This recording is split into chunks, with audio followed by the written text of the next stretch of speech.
Hello दोस्तों, विनीता हिंदी कहानियाँ में आपका स्वागत है। आज की कहानी का नाम है शिक्षक और छात्र की कहानी। नमस्कार सर, मुझे पहचाना? कौन? सर, मैं आपका विद्यार्थी। 20 साल पहले का आपका विद्यार्थी। टीचर: ओह अच्छा, आजकल ठीक से दिखता नहीं बेटा, और याददाश्त भी कमजोर हो गई है, इसलिए नहीं पहचान पाया। खैर, आओ बैठो। क्या करते हो आजकल? टीचर ने उन्हें प्यार से बैठाया और पीठ पर हाथ फेरते हुए पूछा। छात्र: सर, मैं भी आपकी तरह शिक्षक बन गया हूँ। टीचर: वाह, अच्छी बात है यह तो, लेकिन शिक्षक की पगार तो बहुत कम होती है, फिर तुम शिक्षक कैसे बन गए? छात्र: सर, जब मैं कक्षा 8वीं में पढ़ता था, तब हमारे कक्षा में एक घटना घटी थी। उसमें से आपने मुझे बचाया था, तभी मैंने शिक्षक बनने का निर्णय ले लिया था।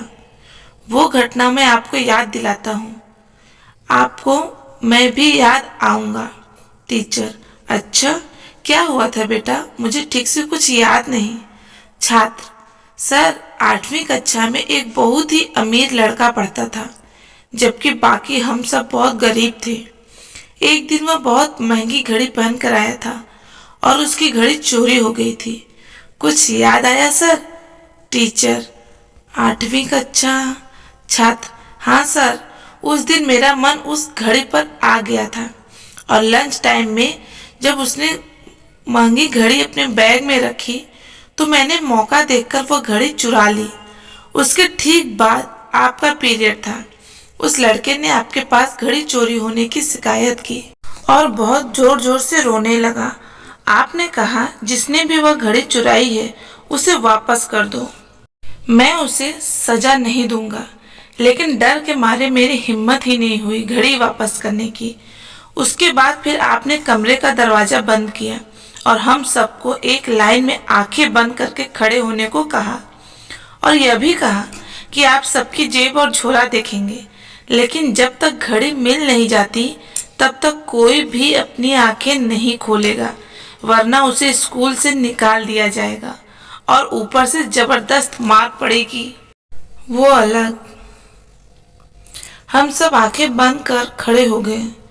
आप एक एक कर सबकी जेब देख रहे थे, और जब आप मेरे पास आए तो मेरी धड़कन तेज होने लगी। मेरी चोरी पकड़ी जानी थी। अब जिंदगी भर के लिए मेरे ऊपर चोर का ठप्पा लगने वाला था। मैं ग्लानि से भर उठा था। उसी समय मैंने जान देने का निश्चय कर लिया था, लेकिन मेरे जेब में घड़ी मिलने के बाद भी आप लाइन तक सबकी जेब देखते रहे और घड़ी उस लड़के को देते हुए कहा, अब ऐसी घड़ी पहनकर दोबारा मत आना, और जिसने भी ये चोरी की थी वो दोबारा ऐसा काम ना करे। इतना कहकर आप हमेशा की तरह पढ़ाने लगे थे। यह कहते कहते उस छात्र की आंखें भर आई।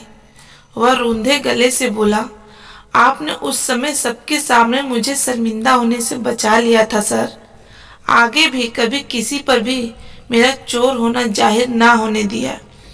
आपने कभी मेरे साथ भेदभाव नहीं किया। उसी दिन मैंने तय कर लिया था कि मैं आपकी तरह आदर्श शिक्षक बनूंगा। शिक्षक? हाँ हाँ, मुझे याद आया। उनकी आंखों में चमक आ गई। फिर चकित वो बोले, बेटा, मैं आज तक नहीं जानता कि वह चोरी किसने की थी, क्योंकि जब मैं सबकी जेब देख रहा था तब मैंने अपनी भी आंखें बंद कर ली थी। इतना कहकर उन्होंने अपने छात्र को गले से लगा लिया। तो दोस्तों, यह थी शिक्षक और छात्र की दिल छू लेने वाली कहानी। आशा करते हैं कि आपको यह कहानी बहुत पसंद आया होगा। अगर पसंद आए तो कमेंट करके हमें जरूर बताएं, और इसे अपने दोस्तों के साथ भी शेयर जरूर करें, ताकि उन्हें भी एक अच्छी कहानी सुनने का मौका मिल सके। हमारे चैनल को सब्सक्राइब करना ना भूलें। धन्यवाद।